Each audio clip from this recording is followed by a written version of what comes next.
Press কনফারেন্সে গণমাধ্যম থাকবে না, লিস্টেড গণমাধ্যম থাকবে, এটা কখনো আমার 13 বছরের লাইফে আমি কখনো দেখি নাই। গণমাধ্যম হচ্ছে তাদের প্রচারের একটা অংশ। এখানে গণমাধ্যমের কাছেই যদি তারা লুকোচুরি করে তাহলে তারা দর্শকদের সাথে কি করবে? এই মুহূর্তে আমার দেশ পত্রিকার এক আপু আছে, তিনিও বাইরে দাঁড়িয়ে আছেন। অনেকক্ষণ যাবত আমরা কিন্তু তার সাথে কথা বলবো। এই আপু দেখছেন যে এখানে ইউটিউবাররা ভিতরে ঢুকেছে এবং ফোনে আমরা দেখছি যে ইউটিউবাররা আতিফ আসলামের প্রেস কনফারেন্স লাইভ দিচ্ছে।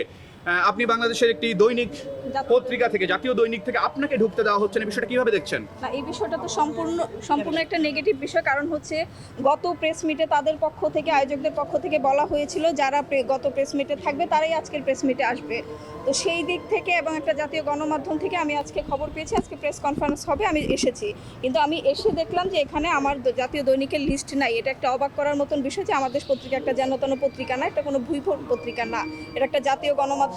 আমি আয়োজকদের সাথে একাধিকবার চেষ্টা করেছি যোগাযোগ করা, তারা কেউ ফোন ধরছে না। ইভেন আমি তাদেরকে SMS করেছি, তারা সেটা রিপ্লাইও দিচ্ছে না।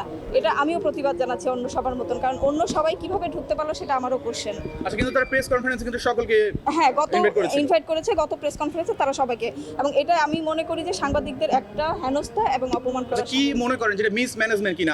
আমরা দর্শক আমরা দেখেছি যে ভেন্যু চেঞ্জ করা হচ্ছে, সময় চেঞ্জ করা হচ্ছে, মানে পুরো জিনিসটাই প্রথম থেকে গোছানো না।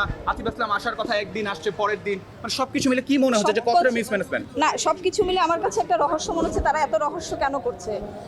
গণমাধ্যম হচ্ছে তাদের প্রচারের একটা অংশ। এখানে গণমাধ্যমের কাছেই যদি তারা লুকোচুরি করে তাহলে তারা দর্শকদের সাথে কি করবে? এটা একটা বড় প্রশ্ন থেকে যায় যেতে। এবারও তো আমি এখন যা দেখছি আমার কাছে তো পুরোটাই বললাম না যে রহস্য মনে হচ্ছে। তারা এখনো কেন একটা গণমাধ্যমের কাছে যখন মানুষ লুকোচুরি করে তাহলে দর্শকদের সাথে তারা কি করবে? তাহলে দর্শকদের কাছে তারা আরো কতটা লুকোচুরি করে, দর্শকদের টিকিট প্রাপ্তির বিষয়গুলো কতটা উঠে আসবে সেটাও তো সন্দেহ। কারণ গণমাধ্যম, প্রেস কনফারেন্সে গণমাধ্যম থাকবে না, লিস্টেড গণমাধ্যম থাকবে, এটা কখনো আমার 13 বছরের লাইফে আমি কখনো দেখি নাই। আমার সাংবাদিকতা 13 বছরের লাইফে আমি কখনো দেখি নাই যে প্রেস কনফারেন্সে সাংবাদিক ঢুকতে পারবে না, এটা আমি দেখি নাই। দেশে দেশে সবার সাথে দ্য নিউজ।